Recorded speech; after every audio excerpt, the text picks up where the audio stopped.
منهم يتلو عليهم آياتي ويزكيهم. Assalamualaikum warahmatullahi wabarakatuh.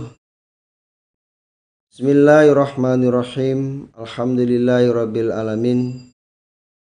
Asyhadu an la ilaha illallah wa asyhadu anna Muhammadar Rasulullah sallallahu alaihi wasallam wa ala alihi wa ashabihi amma ba'd. Alhamdulillahirabbil alamin. Alhamdulillah jazakumullahu khairan. Alhamdulillah jazakumullahu khairan. Mudah-mudahan Allah beri manfaat dan barokah tetap hatinya, supaya selalu ditata dengan hati niat mukhlis lillah karena Allah, semata-mata yarjuna rahmatahu wa yakhafuna adabah. Innama a'malu binniyah fala a'malun illa binniyah. Baik Bapak Ibu, kita lanjutkan pengajian kita.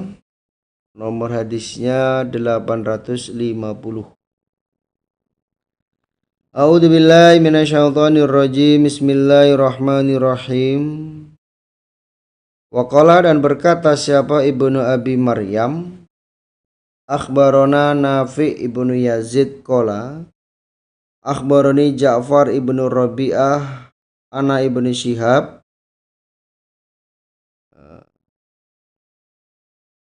Kita turun ke bawah lagi. Ini kemarin sudah kita kaji. Waqala, dan berkata siapa Ibnu Wahbin an Yunus an ibni Syihab, lafadznya akhbarotni Hindun al-Firasi. Waqala, dan berkata siapa Utsman ibnu Umar akhbarona Yunus an Zuhri hadasani Hindun al-Firasi. Waqala, dan berkata siapa Zubaidi, lafadznya akhbaroni Zuhri ana Hindan binta Haris. Kalau Zuhri itu Hindan binta Haris al-Quraisy. Akhbarothu, mengkhabari siapa Hindan hu pada Zubaidi. Wakanat, dan ada siapa Hindan iku tahta Ma'bad, istrinya Ma'bad ibni Miqdad. Wahua, sedangkan Ma'bad iku khalifun Bani Zuhrah, blok sumpahnya Bani Zuhrah. Wakanat, dan ada siapa Hindan tadkhulu, masuk dia ala aswajin nabiyyi, atas beberapa istrinya Nabi sallallahu alaihi wasallam. Waqala, dan berkata siapa Su'aib ani Zuhri, dari Zuhri, lafadznya haddasatni, bercerita nih kepadaku Zuhri siapa Hindun al-Quraisy. Waqala, dan berkata siapa Ibnu Abi Atik ani Zuhri, lafadznya an Hindun al-Firasi. Waqala, dan berkata siapa Lais. Waqala, berkata siapa Lais, lafadznya haddasani Yahya ibnu Sa'id. Haddasani Yahya ibnu Sa'id.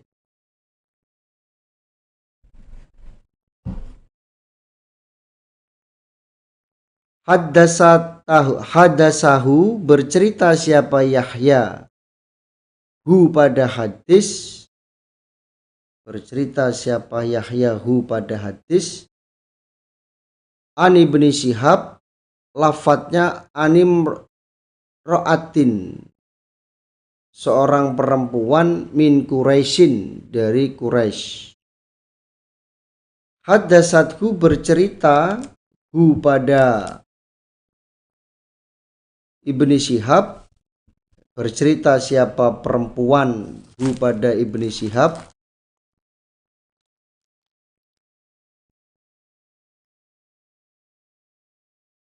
Anin nabiyyi, dari Nabi sallallahu alaihi wasallam. Sallallahu alaihi wasallam.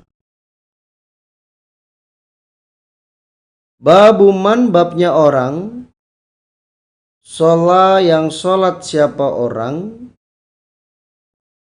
bin nasi dengan manusia, fadzakara maka ingat siapa orang hajatan pada keperluan, fatakhotohu maka melangkai dia hum pada mereka manusia. Jadi babnya orang yang sholat bersama manusia, ngimami, selesai sholat dia ingat terhadap sesuatu keperluan. Selesai sholat dia ingat terhadap suatu keperluan, maka dia berjalan dengan melangkai manusia, melangkai makmumnya. Contohnya imam sholatnya selesai sholat, kemudian dia ingat kalau ada sesuatu hal yang di rumah belum dimatikan atau belum dikerjakan, akhirnya dia jalan cepat, ya, melangkai makmum-makmumnya. Itu bagaimana? Hadatsana Muhammad ibnu Ubaid qala hadatsana Aisyah ibnu Yunus an Umar ibni Sa'id qala akhbarani ibnu Abi Mulaikah an Uqbah qala berkata siapa Uqbah, Sholaitu sholat aku waro'an nabiyyi di belakangnya Nabi sallallahu alaihi wasallam bil Madinati di Madinah, al asro pada sholat asar. Saya sholat makmum dengan Nabi di Madinah waktu sholat asar. Fasalama maka salam siapa Nabi, tumakoma kemudian berdiri siapa Nabi. Selesai sholat Nabi langsung berdiri, musri'an dengan orang yang cepat-cepat. Fatakhoto maka melangkai siapa Nabi, rikoban nasi pada pundaknya manusia, ila ba'di hujrin nisaihi pada sebagian kamar istrinya Nabi. Jadi Nabi salam langsung berdiri, kemudian Nabi berjalan cepat dengan melangkai pundak-pundaknya makmum menuju pada sebagian kamar istrinya Nabi. Fafaza'a maka terkejut siapa annasu manusia, min sur'atihi dari cepatnya Nabi. Makmumnya heran, makmumnya terkejut, Nabi kok cepat-cepat, ya, jalannya kok cepat-cepat sampai melangkai beberapa makmum. Fakhoroja maka keluar siapa Nabi, keluar dari kamar, alaihim atas mereka.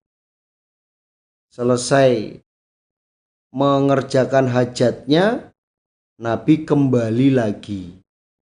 Faro'a maka melihat siapa Nabi, annahum sesungguhnya mereka, ajibu heran mereka, min sur'atihi dari cepat-cepatnya Nabi. Nah, setelah Nabi kembali, Nabi melihat manusia itu atau makmumnya itu heran.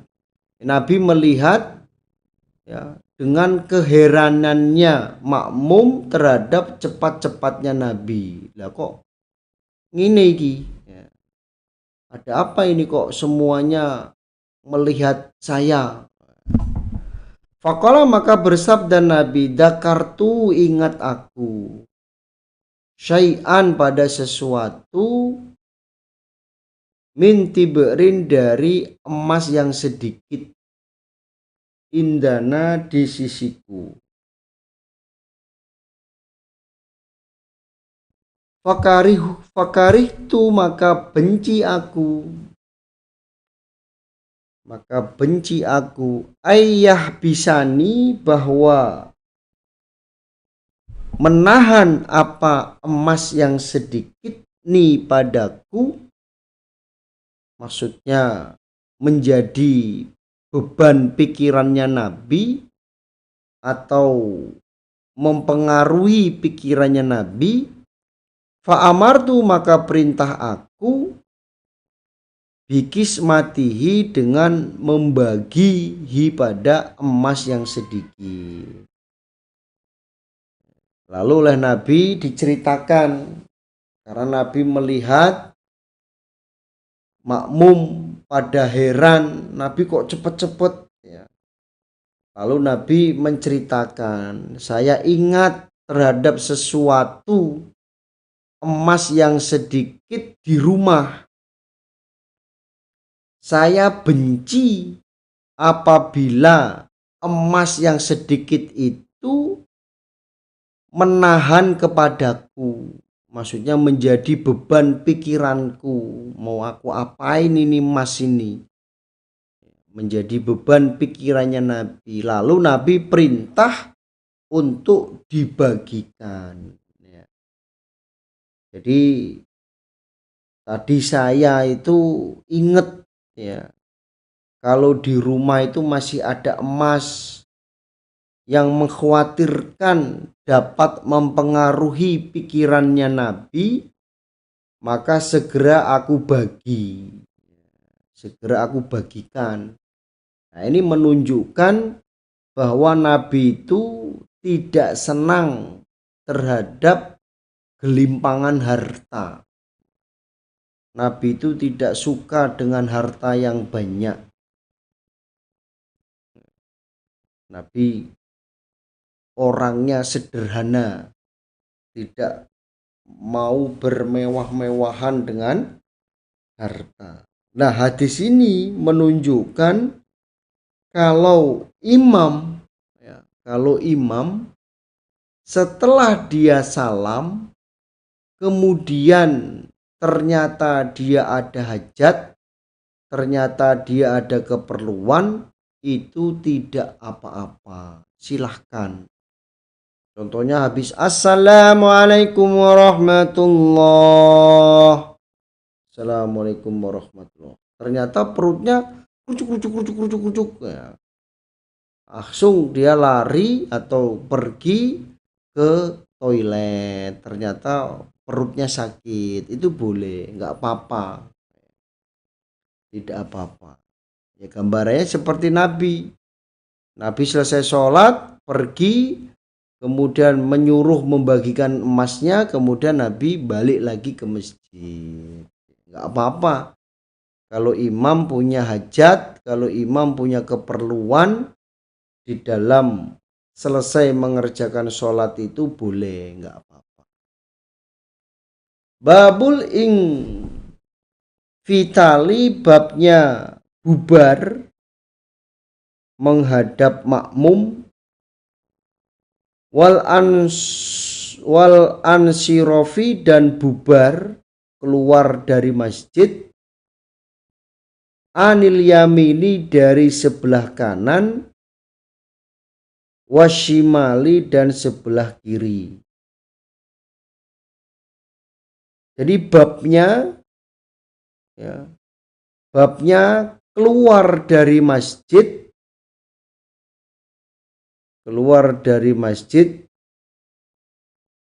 atau masuk masjid, kadang-kadang datangnya dari arah kanan, kadang-kadang datangnya dari arah kiri.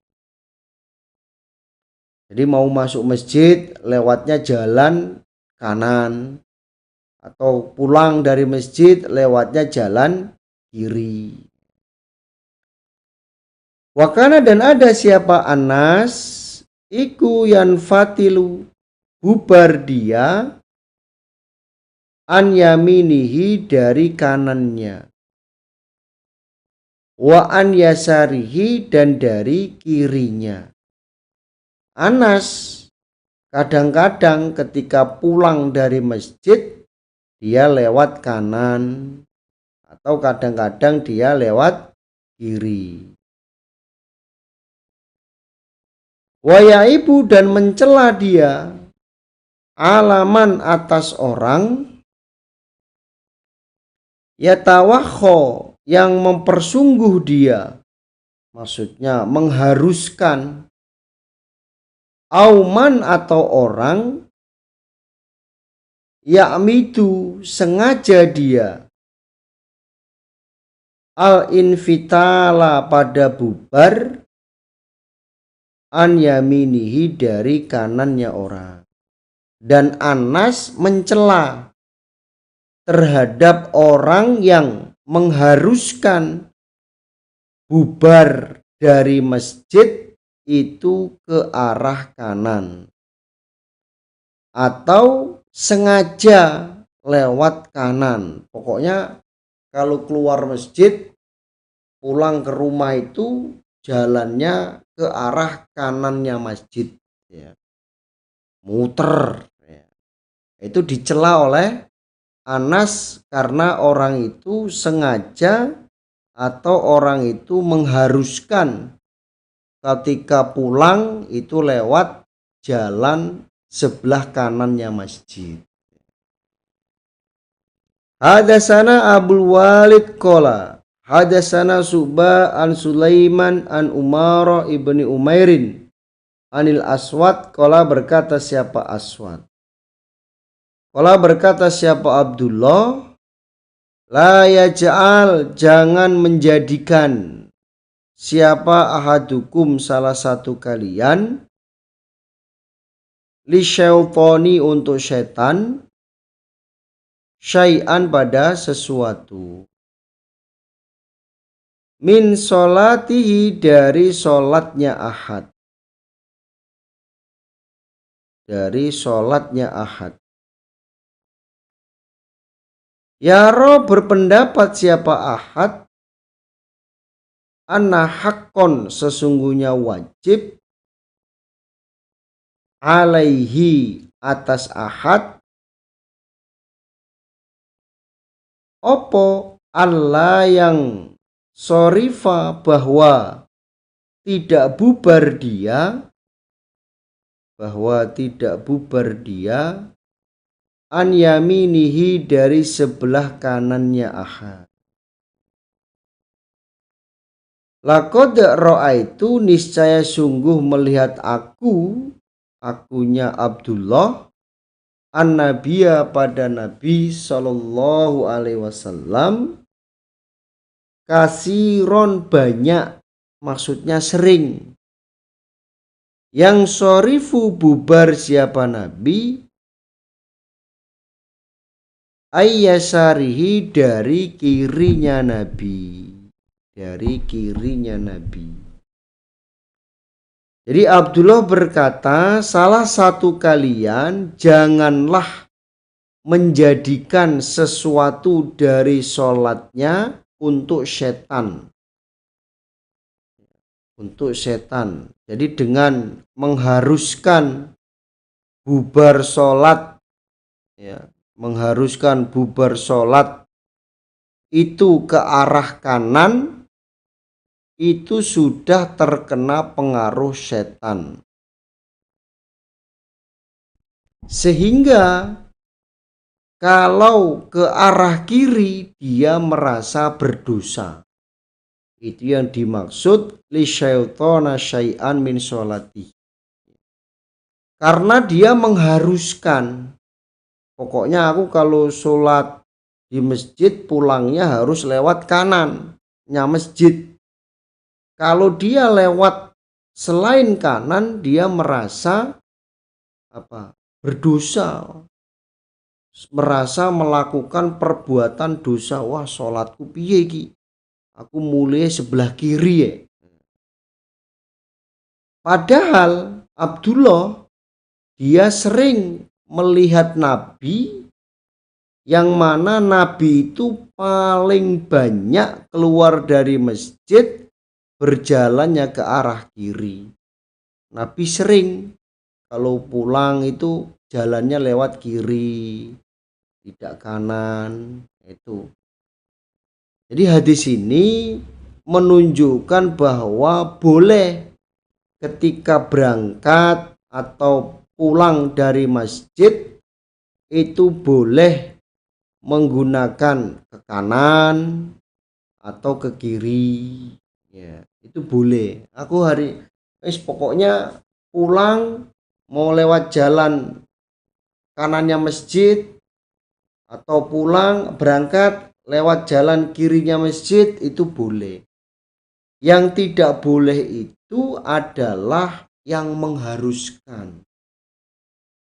Yang mengharuskan itu yang tidak boleh. Apalagi ketika dia tidak mengerjakannya, dia merasa berdosa. Nah, itu nggak boleh. Maka disebut li syaitana syai'an min sholati.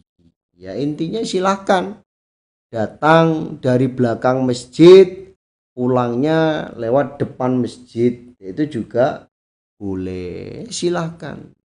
Yang tidak boleh itu yang mengharuskannya. Pokoknya kalau aku mau ke masjid harus lewat sini, nah itu ya nggak boleh.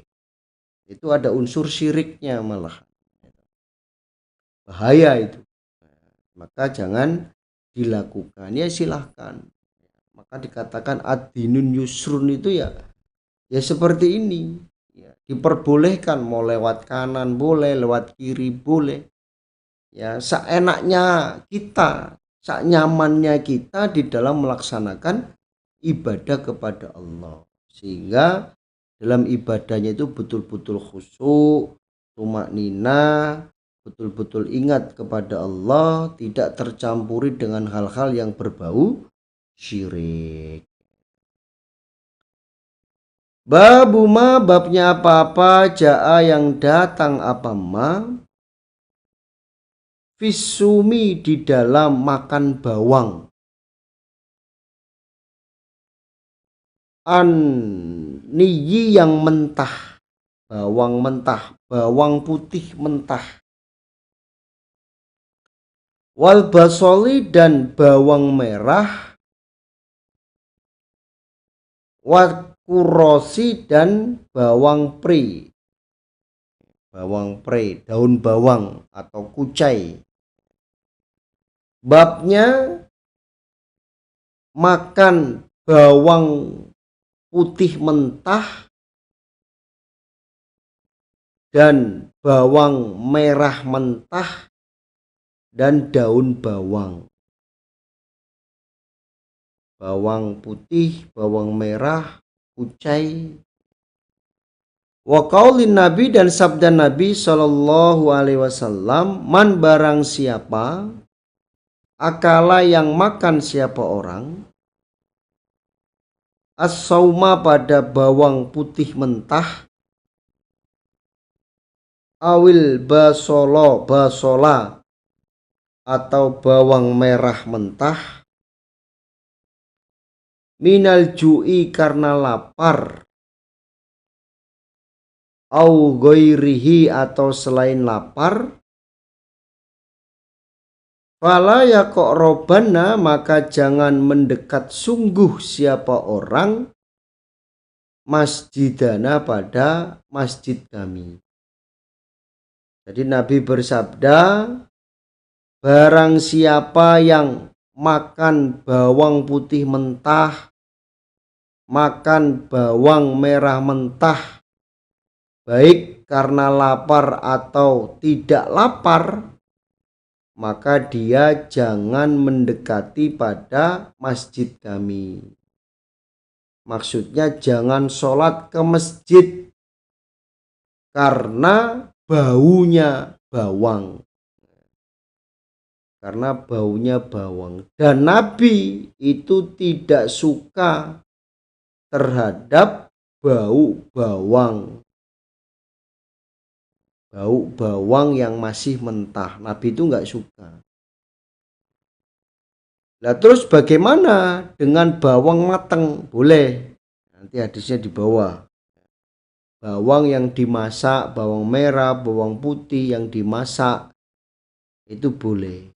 Kenapa? Fala yaqrabana masjidana itu karena keadaan mentah dan bau yang dapat mengganggu kekhusyuan terhadap makmum yang lain.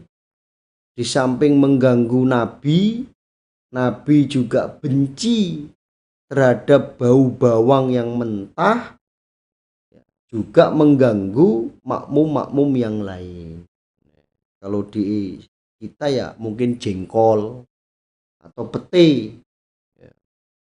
Pas makan pete mentah, sholat di masjid, wairil maghdubi alaihim waladdallin. Yang makan pete mentah, amin. Langsung hak masjid bau pete semua, sehingga makmum yang lain terganggu kekhusyuannya. Sopo iki mangan pete. Nah, akhirnya kan gak khusyuk sholatnya.